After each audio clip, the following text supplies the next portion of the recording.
Ali, my question here is about hijab, which is a quote of modesty which has been outlined in Quran. Even as far as the Surah 24 and verse 59 is concerned, they do not even have a mention of the word hijab. So I don't understand why is it time and again such a big deal is made out of it, number one. Number two, such oppressive acts of human rights violation take place world over. You see, it is an extremely sad thing that when we look at, at the Prophet Muhammad, who brought about great changes, may peace be upon him, great changes in favor of women. And please note that Islam did not introduce the veil, nor did it, and the word hijab, as used 7 times in the Quran, does not refer to women's clothing. How many people really understand that? And when we are talking about the surah number 33 that you're talking about, you have to understand there were 2 words that are used for clothing. One was khimar, which was, in the old days, they had this dress that they used to wear, and jilbab. They used to wear a sort of a dress from behind the head, and there was a huge big slit in front where your private parts were exposed. So it was said. And it so happened that when women went to attend the offices of nature, and in the night, and when early morning there was an incident that is mentioned by no less a person than Sayyid Amir Ali, that when a woman went to fetch milk early in the morning, she was attacked because her private parts were open. Did you ever see? That was a dress code that was accepted. So it was said, believing women, that when you go out, cover yourself modestly. So the idea was modesty, that you dress decently, that you dress in such a manner that people do not get the opportunity to attract you. So it was a kind of a protection. And I'm glad you mentioned that, because then that brings us to Khomeini's idea of hijab as well, and women who do not wear, because Khomeini ends up saying that they've done nothing righteous, they do not know how to be useful neither to society nor politically or vocationally, and the reason is because they distract and anger people by exposing themselves. I'm sure we live in the year 2022, Mr. Saeed Abbas, and nobody agrees with the idea of Khomeini's Iranian women. I'm sure neither do you, and hence somewhere is the idea of the interpretation of what hijab means somewhere amiss in Karnataka as well. Because right now, as Zeenat ji just mentioned, that hijab also, hijab's connotation and definition is very different in the Quran. Jyoti ji, the fact of the matter also we need to understand, quickly adding to the point to what happened in Iran, what did we see? For only wearing a partial hijab, this morality police holds Mahsa Amini, a 23-year-old young woman, and such brutality.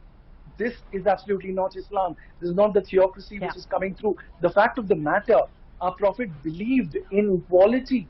The time when his daughter Fatima Zahra used to enter the house or the premises, he used to stand up with that respect. That is the respect. That is Islam. We need to follow the Sunnah and the Quran. Not a brutality of sorts. Now, also coming to the fact here, Chaiti ji, the problem is not the hijab. Chaiti ji, like we agreed on one point, I'm very glad to be on panel of such articulate women. What did we agree? It is the choice of the women. She wishes to wear the hijab, it is her choice. She does not wishes to, it is her choice. Nobody, absolutely nobody can dictate her what to do and not to do. And look at the pathetic state today. A life being taken away for a partial hijab. What kind of morality is this? I think the police needs to come in line. If Ibrahim Raisi, the president of the Islamic Republic of Iran, holds himself as a responsible leader, he will take the strictest of action, as this is nothing but a gruesome murder and nothing below that. I'm so glad you mentioned that. You also mentioned choice, and I'm glad you mentioned choice. Yes, ma'am. Yes. The fact here is, Chaiti ji, we need to understand there is so much politics involved here from the state of Karnataka. Hijab ban, I was just about to come to that. Zeenat Shaukat Ali, Saeed Abbas earlier also mentioned about hijab in Karnataka and how that entire issue is politicized. So, Ms. Zeenat, do you think that as far as India is concerned, certain parties, to earn political brownie points or to appeal to a majoritarian sentiment, are politicizing the issue of hijab to their benefit, and that is the issue here in Karnataka?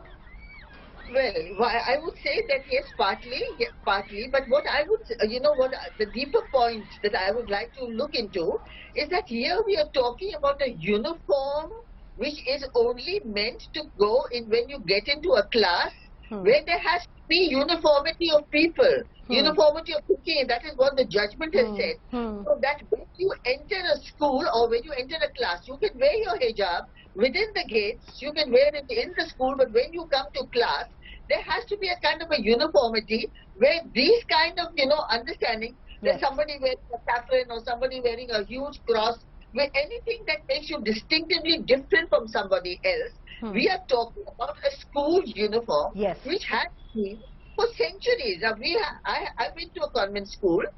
All my, the children who studied with me, whether they were Muslims or Christians or Hindus, we all adhere to a uniform. And look at the semantics of the word here, Saeed Abbas. When we talk about uniform actually means uniformity. So all the students have to wear a uniform, and that is what the court exactly said.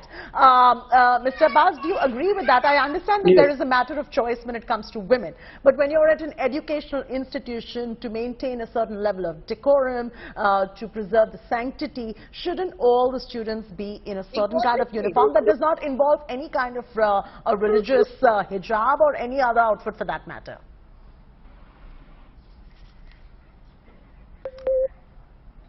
We have lost that connection there to Saeed Abbas, but May I do one more yeah, thing? yes, go ahead, Chaitiji, Zinat. Go ahead, Zinat. Chaitiji, can you Yes, hear I me? can hear you. Okay, Can I Saeed come in, Abbas is back. I Chaitiji? wanted a response from Saeed. Yes, yes. Okay. A very quick point. Yeah. Chaitiji. The fact of the matter, I'm very glad that we are discussing my state of Karnataka now, where this hijab controversy erupted. Well, understanding the point, the very valid point articulated by Zina ji, what does she say? Likewise, I'm also from a convent school, and what did we say?